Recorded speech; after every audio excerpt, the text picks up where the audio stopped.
Session 2 of Jesus in Matthew. So if you have the resource material, you can see that we're introducing this week by referring to what was long a kind of tradition in understanding Matthew's gospel, that although it was written by a Jew, there was an openness and a favorable attitude towards the Gentiles. And the church had really separated from Judaism in quite a radical way. But in more recent decades, the scholarship on Matthew's gospel has shifted to see this gospel as a very Jewish gospel, and to see that a lot of the features of Matthew's gospel are drawing from the traditions and the practices that we see in the literature of Hebrew scripture. So we're going to be thinking, we're thinking today, and we'll certainly be thinking next week, about the Jewishness of Matthew's gospel, which sets it apart from other parts of the New Testament.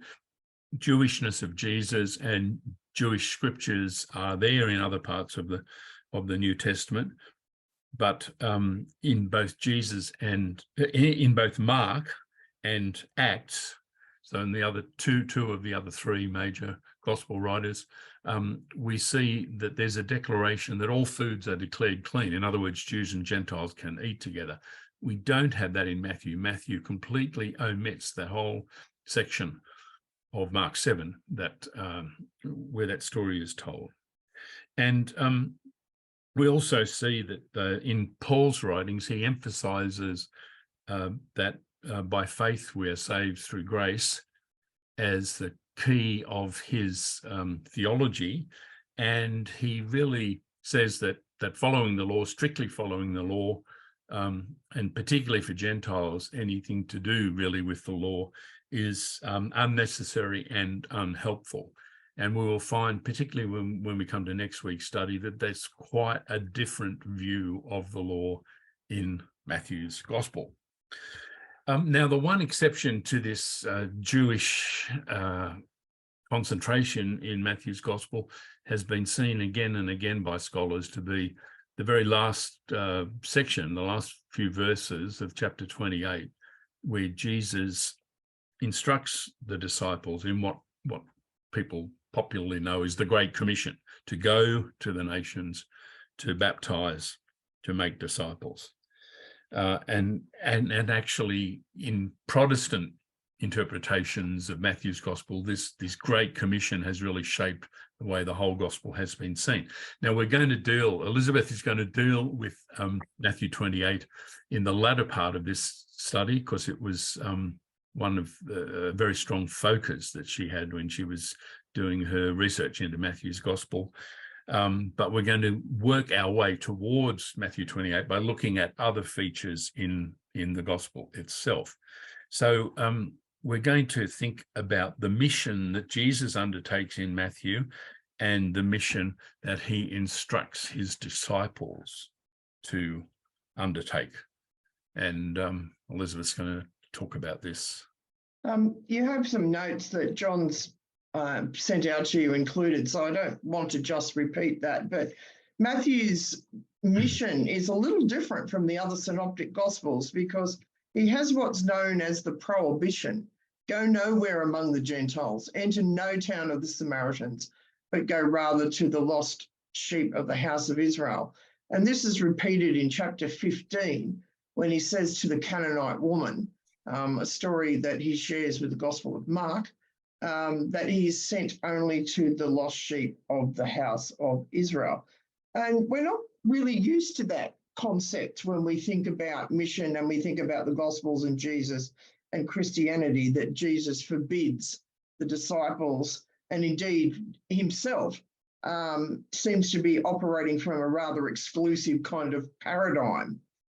Certainly Matthew's community, from what we can see, is a community under law. Chapter 23 seems to make that quite clear when he says to people, do as the Pharisees teach you, because they sit on the seat of Moses, but just don't do what they do. He also emphasises that this is an urgent mission, and we have the little saying about shaking off the dust if someone rejects you in the house or town. He talks about being persecuted and under the discipline of the synagogues, where he tells the disciples they're going to be probably flogged in synagogues because they're teaching in his name, that is the name of Jesus. And he says there's no time to waste. And he makes the statement in Matthew, which Mark also shares, that the end will come in the time of the disciples' life. So there's a sense of urgency in Matthew. Certainly there's this sense of being very exclusive in Matthew. Matthew is a very good Jew. And Jesus doesn't seem to ever set foot in Gentile territory. And he certainly doesn't go to some of the places that you find the Lucan Jesus or even the Markan Jesus going. He doesn't go near Samaria, for example. He doesn't go near the Decapolis, for example, which we find in Mark. Even John's Gospel, we have Jesus in the land of the Samaritans, but not in the Gospel of Matthew. So we have this mission here where Jesus has said, go out and do these things and ignore these people and just preach to this select group. So we've got some questions for you to think about. How do you reconcile the limitations that Jesus places on mission in the Gospel of Matthew with the accounts we find in Mark, Luke, and John? What do you think is going on in Matthew?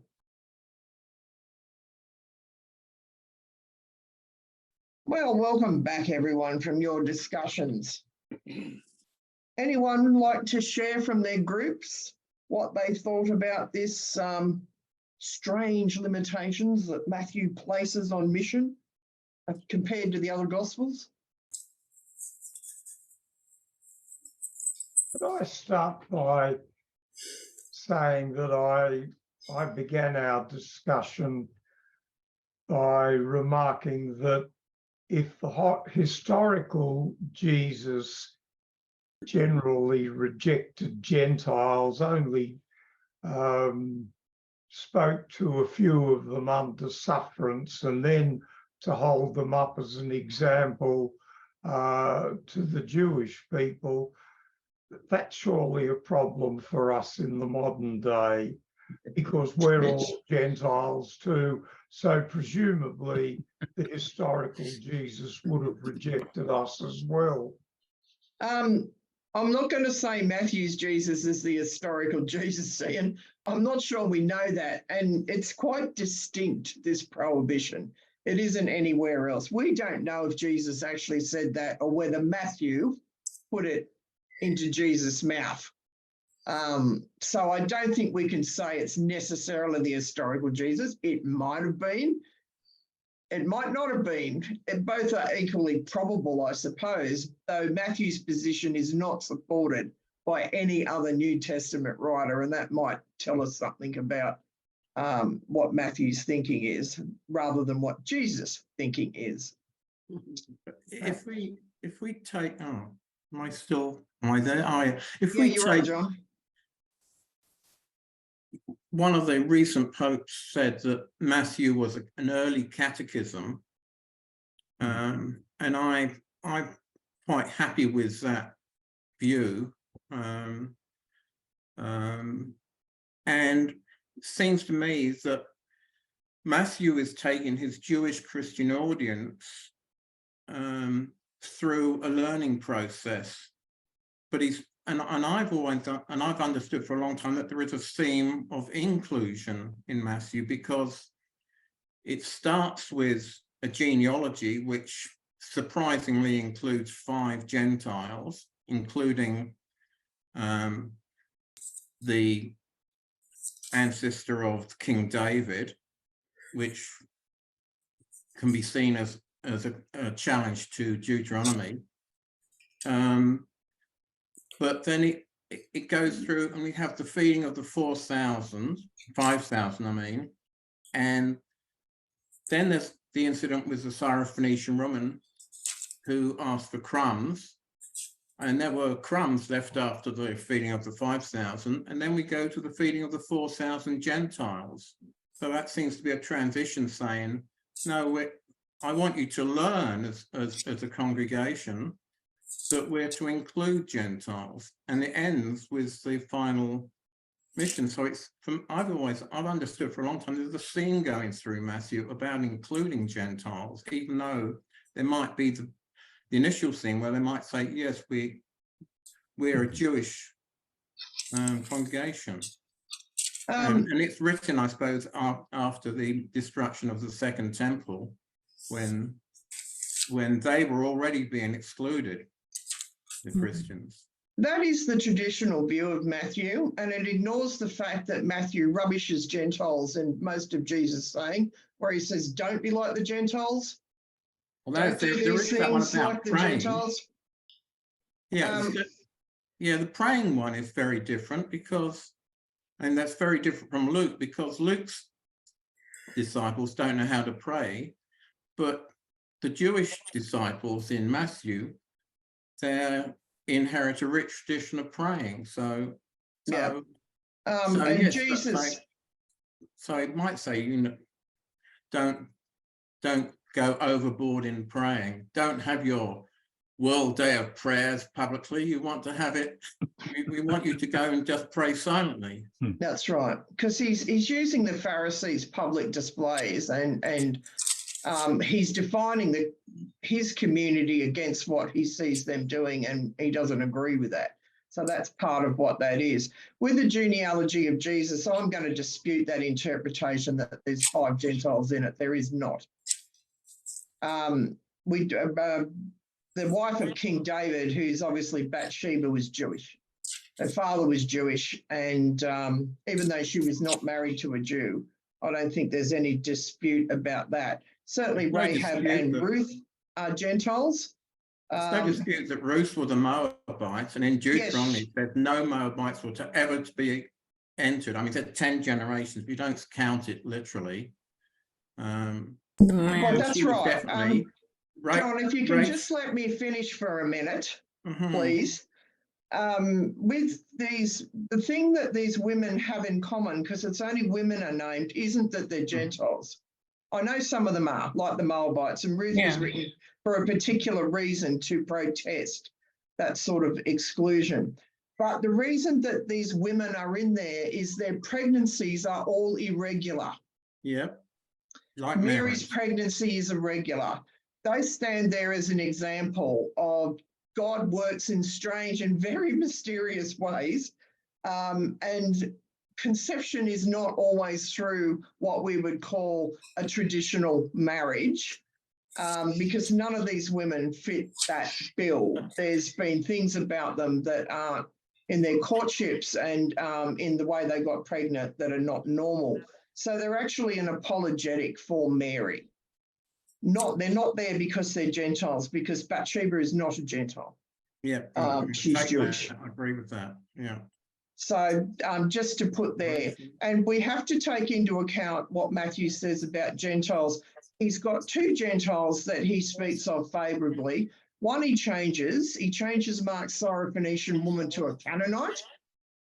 Now, Canaanites are not seen in the same way that the Greeks would be. They were the group that was conquered in the land. They've got a different status. And Matthew alters Mark to talk about being the master of the Canaanites. And he commends her for her faith, not for the fact her saying is clever, which is what the Gospel of Mark says. Yeah. The other one, of course, is the centurion. So we've got a whole 2 Gentiles that Jesus tolerates in this Gospel. So I think that we need to keep that in mind, along with the pejorative statements that Jesus makes about Gentiles. So getting back to the question about what Matthew's doing here, has anyone else got any comments on this, about these limitations and how they compare with the Synoptics and John?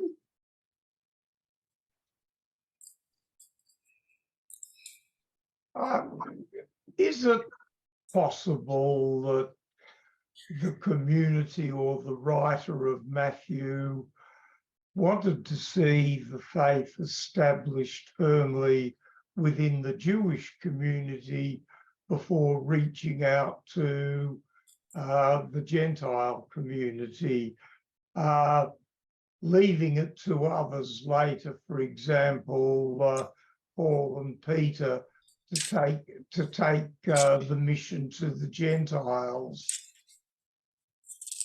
That's quite possible. The only problem with that, there's two problems with that. One is he alters the Gospel of Mark. Mark says with his Syrophoenician woman in that particular story, Mark's Jesus says we feed the children first, then we feed the others. Matthew removes it. He actually takes that out of his story. So that becomes slightly problematic when you want to put forward the theory that Matthew's first to Israel, then to Gentiles, because he actually takes out that saying, and he takes out the Gadarene demonics when they're cured. In Mark, the Gadarene demonic goes all through the Decapolis, which is a Gentile area, proclaiming the gospel. Matthew just cuts that part completely. So any Gentile mission in Mark, Matthew just removes it. Any sense that you go first to Israel, then to the children, then to the Gentiles, Matthew removes it. So that's the problem we've got with that theory. So, yeah, Matthew is a difficult gospel in this sense, and people don't often tackle this problem. And I'm really sorry, I'm going to make you all look at it. So do we want to just talk briefly about the Gentiles then? Yes, we'll talk about Gentiles in Matthew. And again, you've got this in your handout. And sorry, Kathy, there's a bit of feedback coming through your speaker, so I've just muted you, but feel free to unmute when you want to say something. So the Gentiles in Matthew, we've got a few. At the beginning, Matthew's gospel, of course, has the Magi. That for Matthew, that's a fulfillment of prophecy, because we have the kings coming with the gifts that they birthed, not with myrrh, but certainly with gold and with frankincense. So they're a fulfillment of prophecy in the Gospel of Matthew. And then we have Jesus encountering a centurion with a sick servant, and we have the Gadarene demoniacs and the Canaanite woman. None of these form any part of the mission to the Gentile people. As I've just said, Matthew removes what Mark says about this. And each time that Gentile person seeks Jesus out, and because of their faith, he does what they ask. So he heals the centurion's servant. He has more to do with the demons than the actual demoniacs in the country of Gadarene. And then with the Canaanite woman, as I said, he changes her from a Syrophoenician woman to a Canaanite woman, and even talks about being master. So it's not particularly friendly, but because of her retort in Matthew, he says she has great faith and the child is healed. But you'll notice that Jesus doesn't go with any of these people into their Gentile houses or into their areas to actually do anything on Gentile territory or in a Gentile house. And where Mark says Jesus went into a house, like in the story of the Syrophoenician woman, Matthew removes it. So we have Jesus keeping himself quite clean and distant from going into Gentile areas or Gentile houses in this gospel. So you've got some examples there, those three examples there, and they always they're all sitting next to the Pharisees grumbling or the Pharisees not having enough faith. So I think that what Matthew is saying, even this Canaanite woman is about as low as you can get. Here's this untended, unchaperoned, wild and woolly Canaanite woman, and the Canaanites were the slaves of the Jews, running around the countryside, doing all sorts of things that are very undecorous for the first century, demanding Jesus heal that child. Now, you don't get much lower down the social scale than this lady.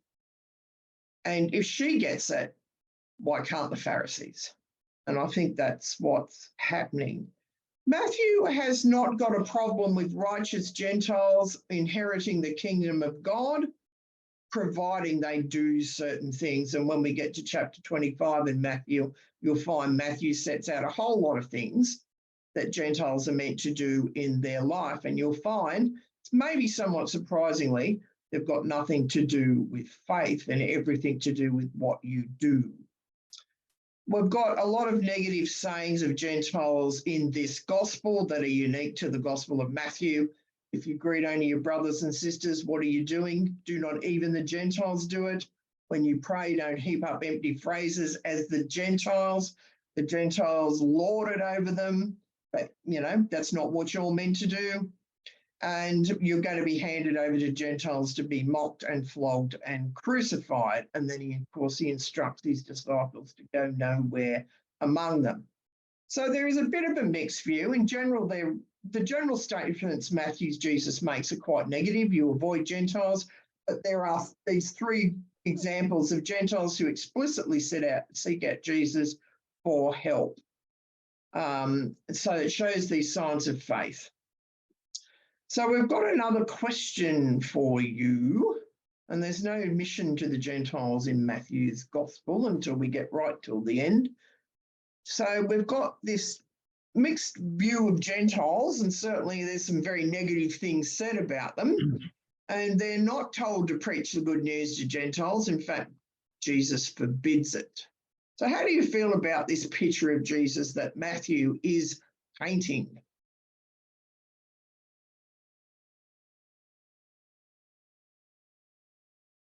All right, how did you go with this question? How do you like this Matthean Jesus? Do you find him appealing and his prohibitions? Kathy? Oh, well, I find it, I don't find any sort of prohibitions appealing, of course, but I think that we can gather from the other Gospels that Jesus was, in fact, wanting us to go out to the Gentiles and to be inclusive of Gentiles and all people in many ways. And that's especially shown in Luke 4 in that sermon that he gives in Nazareth, which sets the agenda for his whole mission. I think that's wonderful. We were talking a little bit, we were feeling a little bit overwhelmed by perhaps the fact that we've got to be thinking about, you know, going into different gospels, thinking about what would the historical Jesus have said, but we've also got, you know, the views and interpretations and Christologies of Matthew and Luke, and some of us were feeling a little bit overwhelmed and thinking, well, what are the things that we really want to take away about our faith is what we're thinking as well. Yeah, that's a really good point that you're putting there, Kathy. I'm just going to mute you for a second so Bill doesn't get feedback on his recording. It's a really good point you're raising, because I think we've had a habit of avoiding some of this stuff in our Christian education. And partly what John and I do is not to say, well, Matthew's right and this is the historical Jesus, but to point out to people that the writers of the gospel shaped the story of Jesus in a way that reflected their own interests. And when we don't like those particular interests, because Matthew's, I mean, if I'm going to meet a Jesus, I want to meet the Lucan Jesus, I have to say. He's very inclusive, and Matthew's Jesus is a bit fierce, and wait till we get to his hellfire and brimstone. There's rather a lot of that in Matthew. He's not very nice. It's, I suppose, just recognising that the Gospels aren't historical biographies. The Gospels are documents shaped for specific communities with different belief systems, and the material is shaped by the writers, Mark, Matthew, Luke, and John, to reflect how they understand Christianity should be, and how they understand what the view of Jesus should be. So I guess that's what we're looking at, and I can see how that would get a little bit overwhelming, but you know, I was famous in college when I taught there for making my students look at the bits the lectionary left out. So I guess that's what we're doing here. We're looking at the bits that are often left out, and they're in our Bible, and we can just ignore them and just pull out the bits we like Luke 4, or we can actually grapple with the fact that Luke and Matthew and Mark have some different opinions about this. Yeah, well, I mean, it sort of goes back to Right. the things that you're liable to read in the Bible. They ain't necessarily so. Exactly, John. That's exactly right. Ian? Could I just observe that in the modern day and age, you know, we're obliged to read Matthew along with all the other Gospels plus the epistles, but I feel a bit disappointed and let down by the Jesus presented in Matthew, because I sense that he doesn't want to have a lot to do with me. There is no way that I could be described as a righteous Gentile. I'm never going to have my name inscribed in the avenue of trees of righteous Gentiles in Israel. So I feel a bit excluded by Jesus. He's not the inclusive Jesus that I want to go to, that I would find in other Gospels and particularly in Paul's epistles. Yeah, he's certainly not like you find in Paul. That's absolutely right. And I'm not thinking that Matthew's a fan of Paul. Matthew never uses the word grace, and Paul uses it a lot. He talks of the grace of God. It's just completely absent in Matthew, that word. And where Paul says, when you call on the name of the Lord, you'll be saved, Matthew explicitly said, not all those who call on the name of the Lord will be saved. So he kind of reverses what Paul says. And I'm inclined to think Matthew probably wasn't a fan of Paul's epistles for a variety of reasons. So, you know, we are confronting a different Jesus when we look at the Gospel of Matthew.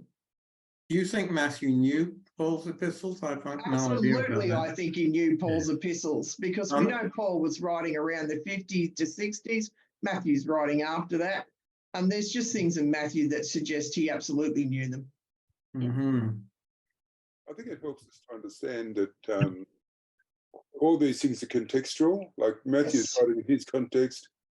And it's in the same way that when we present the gospel, we're doing it in a contextual way in our community.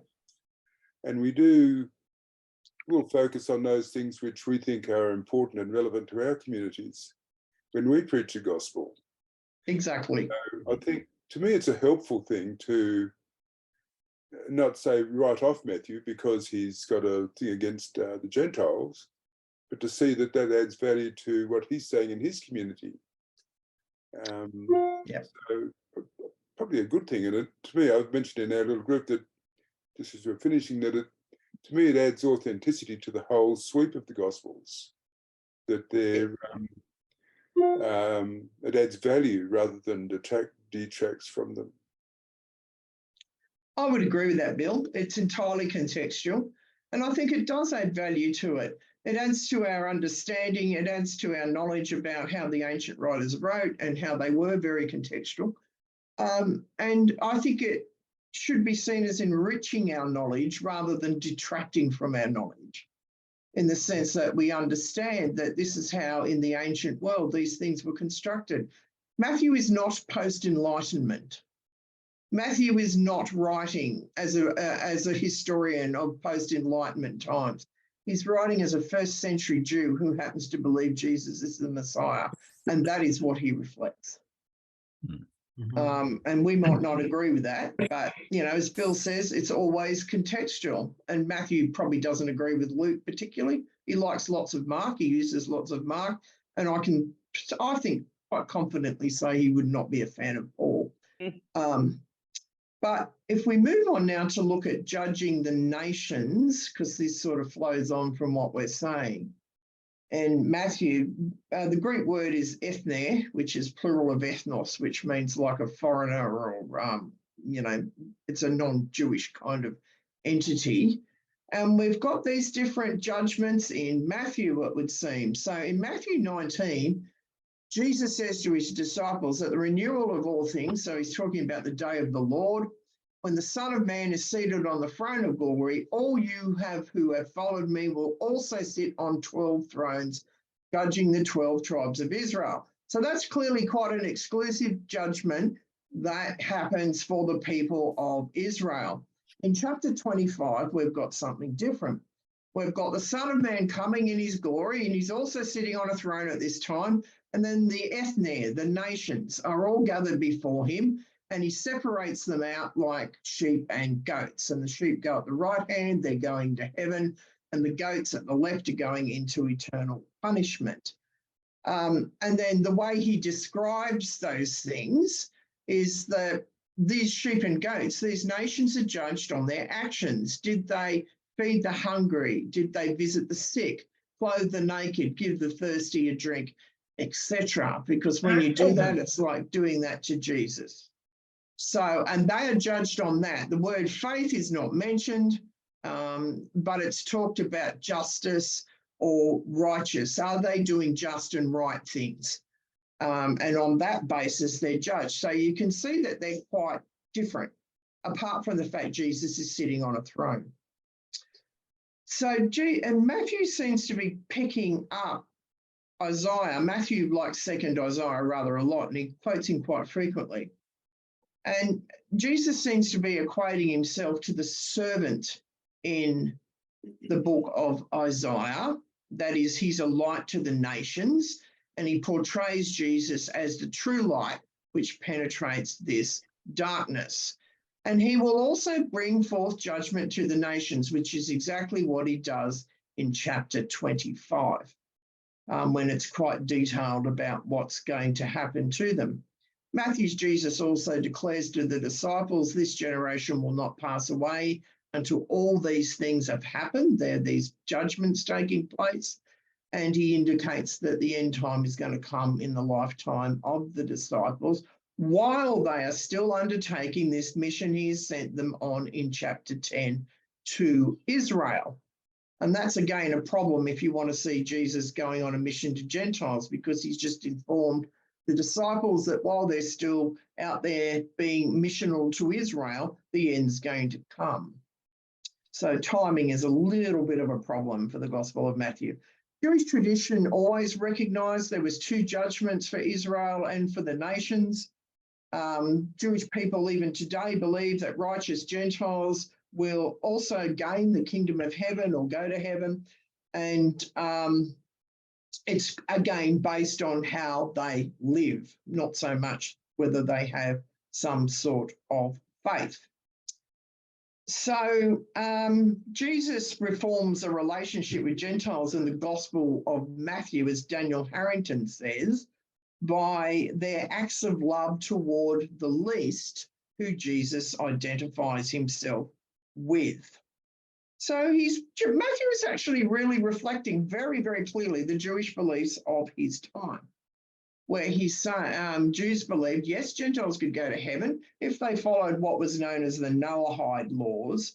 And that's things like living justly, making sure you're clothed, covering their nakedness, so don't be lewd, that they bless the Creator, they honour their parents, they love their neighbour, and they're not sexually immoral. They would be quite acceptable at the final judgment. Probably they're going into a lesser heaven. It doesn't say that, but, you know, they're not going to be thrown into outer darkness or excluded. So Jews in that sense are far more inclusive than a lot of Christians are.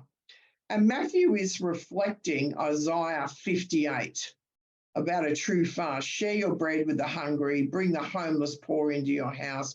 When you see the naked, cover them. So he's picking up those sorts of things from Isaiah. So any questions about that before we put you in your rooms to talk about this?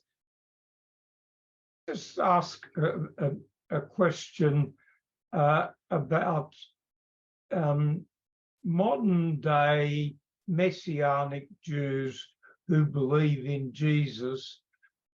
Do they favour Matthew as a gospel above the others? Does Matthew have relevance for them that perhaps the other gospels don't? I don't know enough about them to answer that question, Ian, because we haven't had a lot to do with Messianic Jews. Actual Jews don't look on them with great favour. But I don't really know what they may adhere to and not adhere to, whether this gospel appeals to them more than other gospels. So I'm sorry, I can't answer that question. Thank you.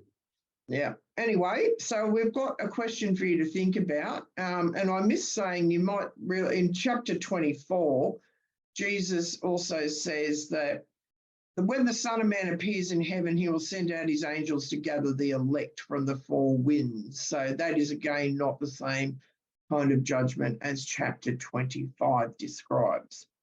So how do you respond to this? Matthew's Jesus appears to be setting out two judgments, one for Israel and another one for Gentiles, and they've got quite different criteria, so it would seem. So we'll put you in your rooms to have a chat about that, if I can get you to take it down. Thank you, John. I'll just adjust the time. Okay. And I'll put it into your chat rooms. There you go.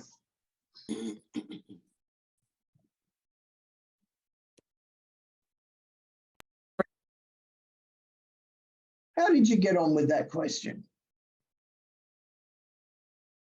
Two judgments, one for Israel, one for Gentiles. Well, I suggested, Elizabeth, that it's a reflection of Matthew's struggle. He recognises that Gentiles are to be included, but it's his struggle about how they're to be included in the church. Just as today we struggle with how to let LGBTQ people into the congregation, and Caroline and others, the women and divorcees, and the whole history of the church, when they've come to a realization that Christ, or a belief that Christ wants them included, then there's this struggle about how to be included, what roles they're allowed to play. So I'm beginning to see Matthew as valuable in the sense of seeing his struggle with an idea. Yeah, that's a really helpful contribution, Patricia. So thanks for that. Because Matthew is struggling with it. And as I said, they're included in the kingdom, but he's obviously struggling with the idea of how they do come into the church. I don't know he's doing it very successfully, but he is struggling. Caroline? Because the Jews still talk about righteous Gentiles. Yes. I mean, after the Second World War, they've talked of Schindler as a righteous Gentile, and many others. And I think it's obviously part of their thinking that there will be people who are Gentiles that will be included because of the way they've lived their life. Yes. Jews don't subscribe to the belief that if you don't believe in God the way they say, you're bound for, either eternal darkness or, you're not going to make it into the kingdom of heaven. Jews have never said that, and they still don't say that. They do say, all right, you're not Jewish, but if you've been a good person, you have access to this kingdom. Yeah, I think they said if God is for everyone, but Yes. Judaism is only for the Jews. Yeah, I guess the Jews have a special place in the way they see how their relationship with God is played out through following Torah and doing other things. But in terms of the afterlife, they certainly don't exclude Gentiles, and Jews are not proselytizers. No. They don't go out and try and make people Jews. If you want to become a Jew, you can. You can go and present to a synagogue and say, I want to learn, I want to become a Jew and learn that. And they'll put you through a certain course that you do. And then once you've finished that, you've learnt some Hebrew and done some other things, you can have a ceremony that says you're now a Jew. So they have that, but they're not a proselytizing group. But they don't need to be if they believe people are included, if you see what I'm saying.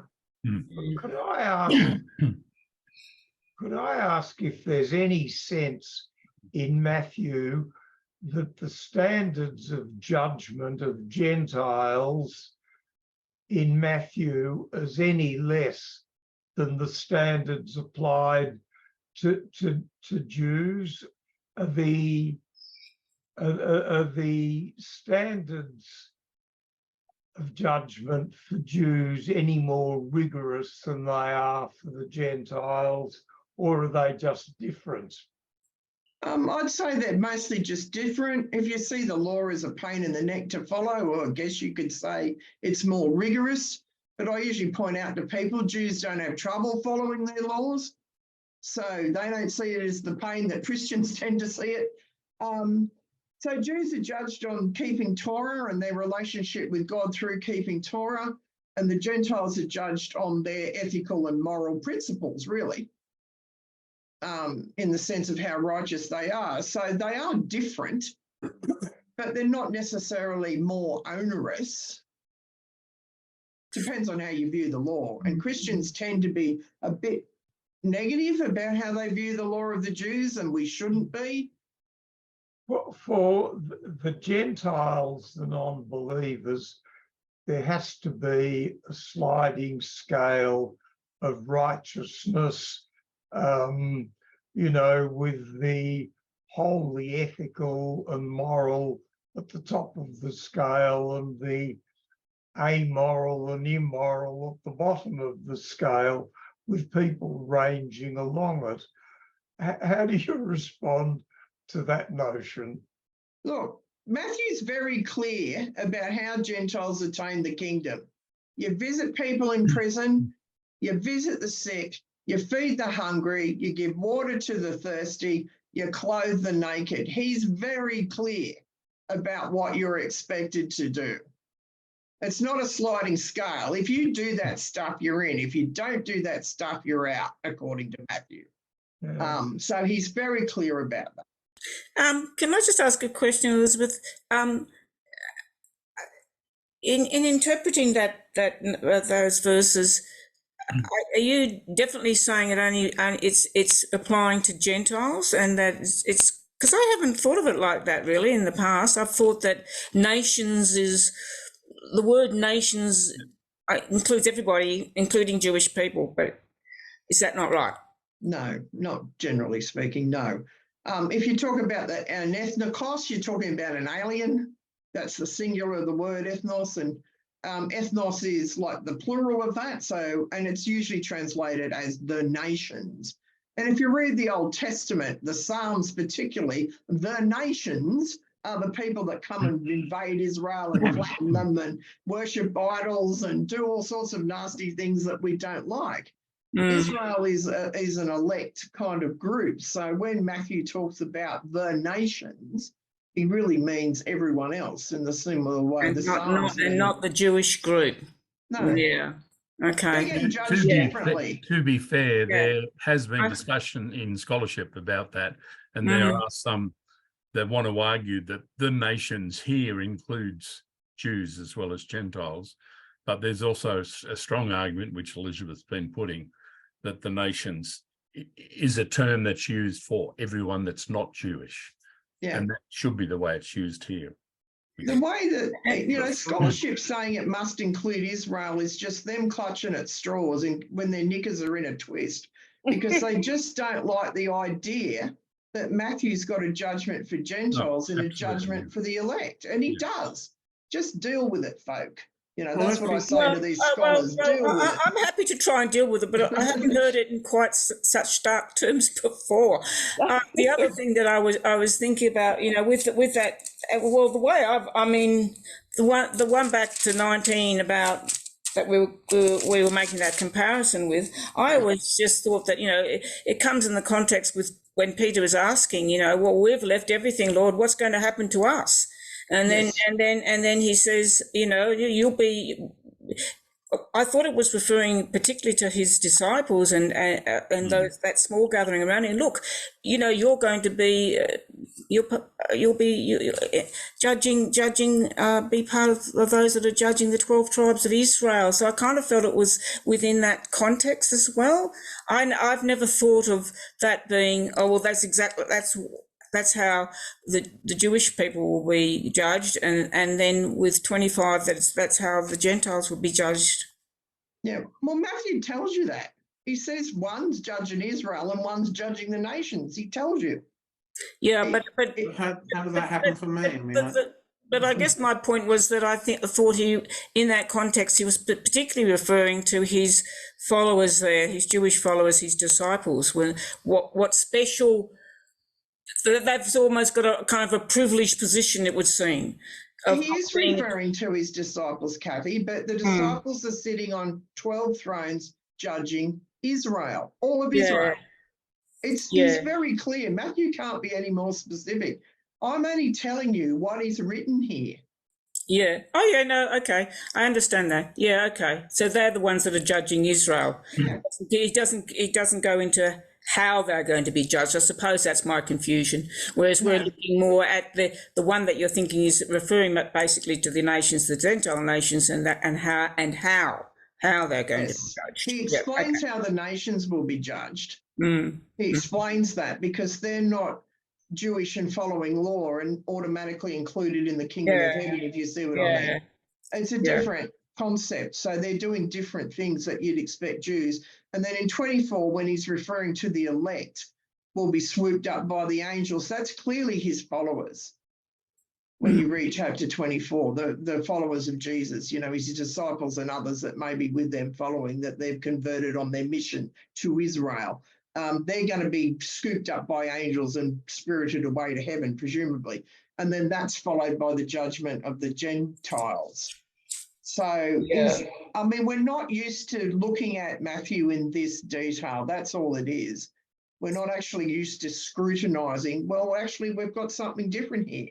Matthew is saying clearly in 19, we're going to judge Israel. Then he's saying clearly in 25, we're going to judge nations. Well, how I respond to that is really that, well, that may be the way he's thought about things, but I think about humanity as a single, as a single thing. And so if he says that, oh, well, it's just something that I think we've moved on from, or certainly doesn't correspond to my worldview. So I tend to ignore that. Yeah, and that's fine, John. I've got no issues with that. And we know Gentile Christianity Pauline Christianity became the dominant form. Matthew's form of Christianity dies out. Mm-hmm. It's probably just never going to fly with Gentile people, how Matthew expects you to live. And it dies out. So that's why the rest of the New Testament is pretty much written for Gentiles based on the Pauline kind of missions and concepts. So you've got the book of Acts, you've got all the letters of Paul, and then you've got other letters like Ephesians and Colossians where, you know, the word is clearly spreading in Gentile territory, and that becomes the dominant paradigm for Christianity. And poor old Matthew and his Jewish Christians, it just disappears. It dies out. All right, we better. On the other hand, I'm quite. Oh, sorry. Okay. So I was just going to suggest that we should move on to the last section. Yes, I've only got 10 minutes to dismantle the Great Commission, which is what I'm about to do. The Great Commission was actually the topic of my thesis, not because I had anything against it, but having spent a lot of time in the Gospel of Matthew, I realised the Great Commission presented some challenges because it had things in the Great Commission that are completely absent or indeed contradicted in the rest of the Gospel. So that's it up on your screen now about what's going in the words in those last few verses in Matthew. And there's a number of issues there that do accord. We've got Jesus as Emmanuel. Jesus always has authority in the Gospel of Matthew, but then it starts to get a bit wobbly. When we've got this command to make disciples, this is a very unusual word, and only Matthew uses it. And it occurs talking about Joseph of Arimathea had become a disciple, and then it talks about making disciples of nation. It's problematic simply because the perceived orientation we have by Matthew to Gentiles in the rest of the gospel doesn't quite fit with this. Then we have this notion of baptizing. Baptizing is not present in the Gospel of Matthew.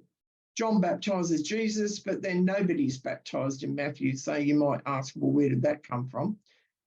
The threefold name is something that's just completely absent from the Gospel of Matthew. We find it in Pauline literature. We certainly don't find this Trinitarian style formula here. And it's quite an alien thing with the Gospel of Matthew. And we're missing an epiphany. Normally when Jesus is doing something like reappearing after his death with resurrection, we have earthquakes, we have angels, we have all sorts of key moments where these things happened in the Annunciation, and this is absolutely missing at this point in time. So I started to ask some questions about the Great Commission, and there are some issues with it. And I was proposing that that is not what Matthew wrote, which was rather controversial. I got into a bit of strife with my thesis proposal and had to go and defend it, which is most unusual. Normally you defend your thesis, not your thesis proposal, but I had to go and defend my thesis proposal that someone had interfered with the Great Commission in the Gospel of Matthew.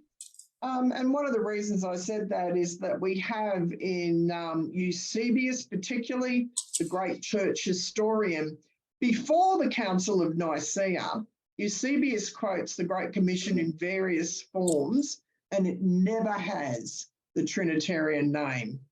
After Nicaea, Eusebius quotes the Great Commission with the Trinitarian name. Is this a coincidence? I am saying no. No, it's not. I doubt it.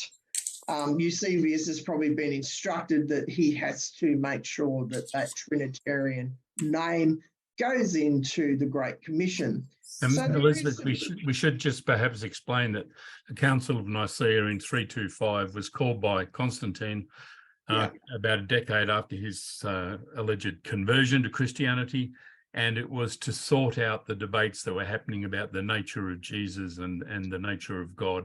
And from the Council of Nicaea comes the Apostles' Creed, and therefore the foundation for what develops into the doctrine of the Trinity. And so the fact that there's no Trinitarian formula in any text of Matthew that we have, or any or references to it until the Council of Nicaea, then we find it that the codices have this formula there, is what Elizabeth's basing her argument on. And some of the technical details are sent out in that extra paper that we put, that we didn't want to overwhelm you. You can ignore it if you want.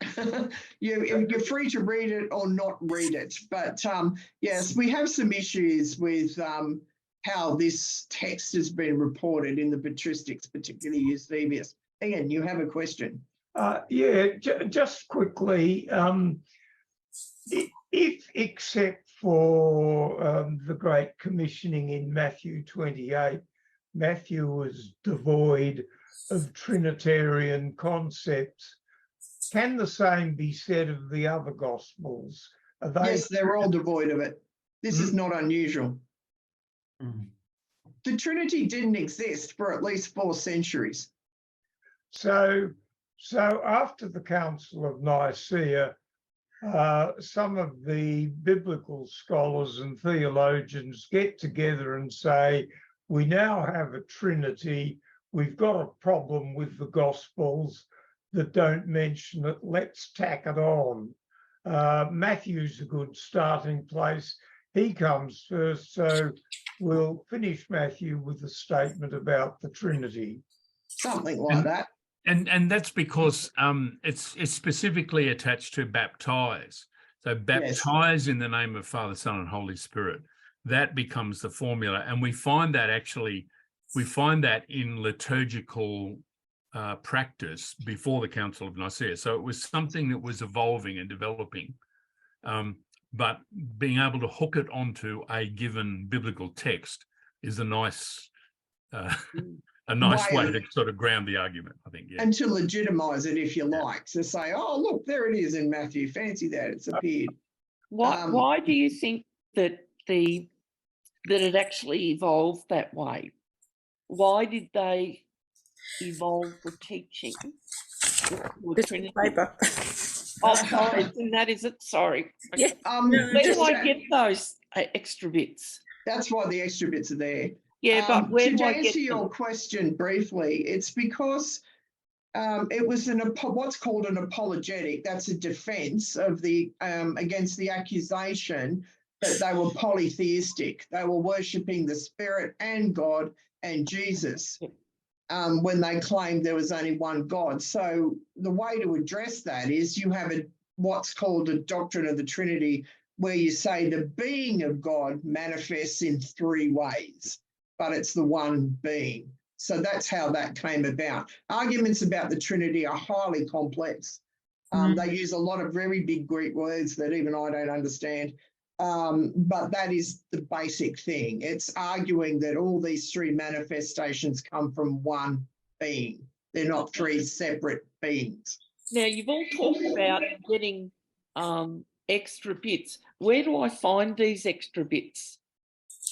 There was an appendix John sent out with your material. It should be with that.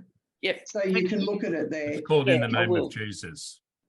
Yep. In that Yep. one, yeah. Yeah, I It's mean, not that was too another unusual, thing. is it? And if you Because- want more, Carolyn, then she's got about 40 pages of Oh, technical. I'll see how I go, because I love this stuff, but I'll see how I go.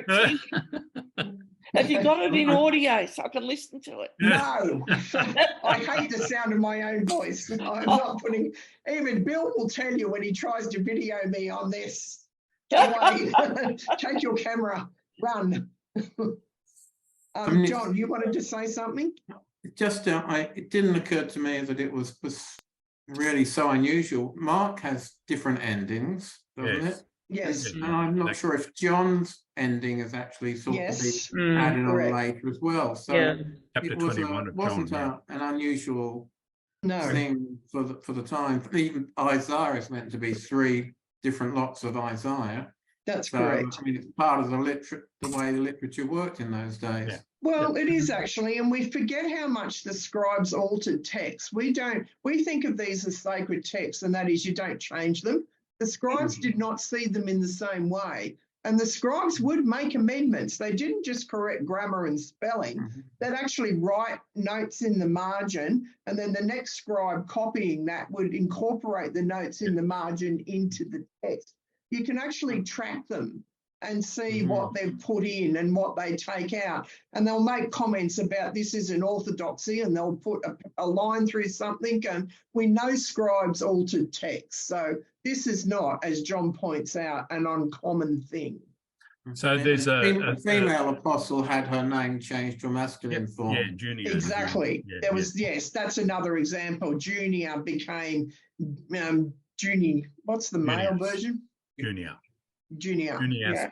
Yeah. Junius. Yeah. Yeah, She had an S added on, and that was the scribe. There's an I American. love them. There's an American scholar, John, called Bart Ehrman, who published a book some years ago called, it's got a controversial title, The Orthodox Corruption of Scripture. In other words, Sounds like what a he- book I want to read. Oh, it's an excellent read. Trust me, very we've good. got the book. It's a really good technical, read. it's technical. But he looked at different texts, different manuscripts that had survived, and saw how the scribes made the Bible become more orthodox over time. That's right. Just in little ways, in little additions. And a lot of that has crept into the text that we have. And some of it, you can, if you have an annotated study Bible, you'll find discussion of some of that in some of the text. So the ending of Mark's Gospel is the classic one, that people were unhappy with the ending of Mark, so they added a couple of verses, and then people were unhappy with just a couple of verses, so they added about 12 more verses, and then even some scribes were unhappy with those 12 verses and added in extra bits within those extra 12 verses, and so you've got this whole agglomeration of versions. Yeah, Yeah, and that's where you text get critic. that's where you Can I get the just, snake handling. In the reading of Mark's Gospel. Could I just say that whoever wrote Matthew 28, verse 20, the last sentence, and whenever it was tacked on to the gospel, and remember, I am with you always to the end of the age, it's one of the most reassuring statements It is. in all scripture. It's a great way to end. Yeah. It's martyrs have gone to their martyrdom believing in that. So it's it's an astoundingly important statement. Yeah, I'm not trying to detract from these statements. I was just trying to point out these last few verses have been interfered with, and they've Can I been just make a altered. point? Kathy, yeah.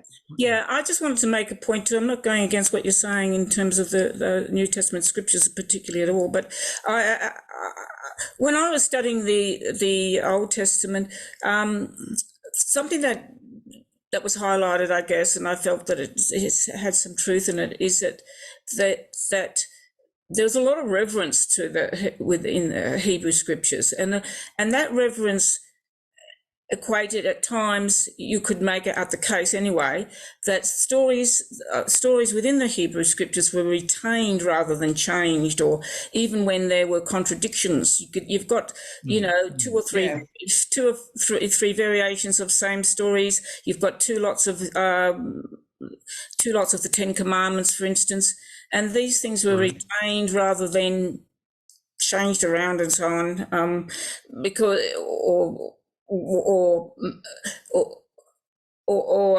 interfered with it to make changes so that they were not contradicting one another because of a reverence of the scriptures. I think that's right. And if you're a Hebrew scribe and you're writing out scripture, if you make a mistake in your scribing, you've got to ditch that chapter and go back to the beginning. If you make a mistake in the Torah, even if you're up to Deuteronomy 33, you have to go back and start from Genesis 1. So they tend to be much more accurate with those texts. But you're right. Preserved traditions from the northern and southern kingdoms in different versions of different stories were preserved there. When we come to Gentile Christianity and Orthodoxy, as it became institutionalized, Christianity also started to define what was orthodox. Yeah, I know. Rather than letting those things live side by side, we end up with the rise of what's called heresies, and we have scribes correcting texts to make sure they're orthodox and not supporting a possible heresy. So we're dealing with a different culture, and we're dealing with a different way of a new and evolving religion that is starting to define itself in much stricter terms. In terms of this is what you believe and do, and this is what you don't believe and do. The Hebrews are much more fluid about this. Yeah, they are. Much more fluid about it. Just to make that observation. Yes, exactly. Any other questions? Because we're really come to the end of our time. I hope I haven't blown all your brain cells up this morning with this stuff. So that's something you can think about. You can read the appendix if you're up for it. And think about the Great Commission, which has suddenly appeared there with, out of nowhere, as it would seem. Now, that doesn't mean I don't think it's a good thing as a Great Commission. It's in our Bible. It's in the canon. I was just saying this is probably like the ending of Mark. This has been interfered with, and we've got evidence showing in Eusebius that it's clearly been.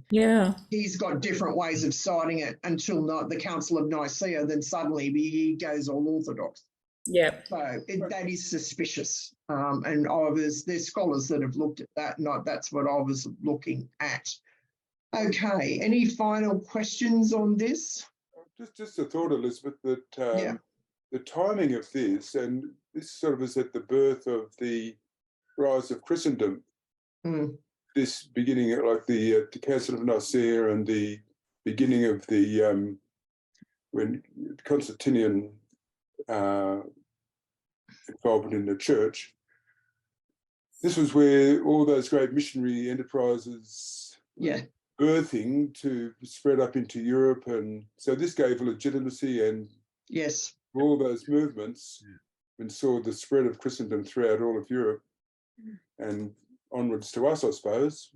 I think that's right. The decline of this in this part of our own history. So I think it's an interesting historical time to consider. I think this to me is an historical kind of thing rather than on becoming anti sort of Christian doctrine or anything like that. It's having a look at, well, what was going on at that time? And as you said, there was this movement and you needed these legitimizations. And the other thing, of course, is people like the Gospel of Matthew for things like the Sermon on the Mount. They weren't so fussed on his prohibitions. So you need something to counteract that. So this Great Commission acts as you like an antidote to Matthew's Jesus saying, don't go to these places. The Great Commission reverses it and makes it legitimate to do this, as Bill has said. So there's all sorts of reasons why you might want to change the Great Commission or what Matthew might have had there to Christianise it and to legitimise this baptismal formula and these missions that were going on in the time. And it puts it within the stream of orthodoxy rather than it sitting outside being this Jewish, outlier. I recontextualize the Great Commission as to the Great Inclusion, and it's been used that to saying you're not to exclude people from Christianity because they're not the ones you like, and that's very pertinent for the LGBTIQ community. So I said, it's not right that we don't include them, because really that's saying we should be included. Maybe that's taking the actual meaning of the text too far, but I think it's in the spirit of Christianity. I think that's fine, John, because I think the Great Commission, in a sense, is up for grabs with how you want to interpret it. And whether Matthew himself would have agreed with how it's ended up being is neither here nor there. It is there. It is in the canon. And however it got there, I think that it's reasonable that it can be interpreted in those ways. So I don't have a problem, because it says go out to all people, all the nations, not just the ones you like, but all of them. And that does include what we'd see as different tribes or cultures of people. So that's a good way of seeing the Great Commission. A bad way is probably go out and, turn good pagans into bad Christians by getting rid of all their cultural practices and, driving them out of existence. That may be not such a good way of interpreting it. And it has been seen that way throughout the centuries. Colonial Christians. Yes, that's right, which has been problematic for a number of reasons. And we've got a thing called the doctrine of discovery, where the Pope said if you find a nation of people who don't believe in Jesus, then it's your right to conquer them, which has all sorts of ethical problems attached to it, about sovereignty and about, who owns land and why would someone be superior because they believed in a God as opposed to a different belief system. So, but that's another topic for another time. And they've retracted that now anyway. Yeah, we have in the Uniting Church, actually. We voted in an assembly to actually say that we do not support the doctrine of discovery. So next week, law and righteousness and justice in Matthew. I'm sure you're all looking forward to this. Now we've dealt with the wicked Matthew and his mission and his exclusiveness. We're going to find a little bit more of that, actually, when we look at this. Righteous is a big issue. The Greek word is dikaiosune. And the reason John has righteous justice there with the hyphen is that dikaiosune means both righteous and justice. So it's interesting, how do we translate that? John and I like the term righteous justice, but you'll find our translators in the New Testament prefer righteous. If we're looking at it in the Old Testament, they rather favour justice, which is interesting in itself. But that's what we'll be looking at next week. You can read chapter 5 and chapter 18 if you want to get a head start on that and Matthew's teaching on that. And also, of course, Matthew 25 uses this word righteous a lot. So we're not going to we'll look at it separately, but it also has righteous in it if you want to look at that.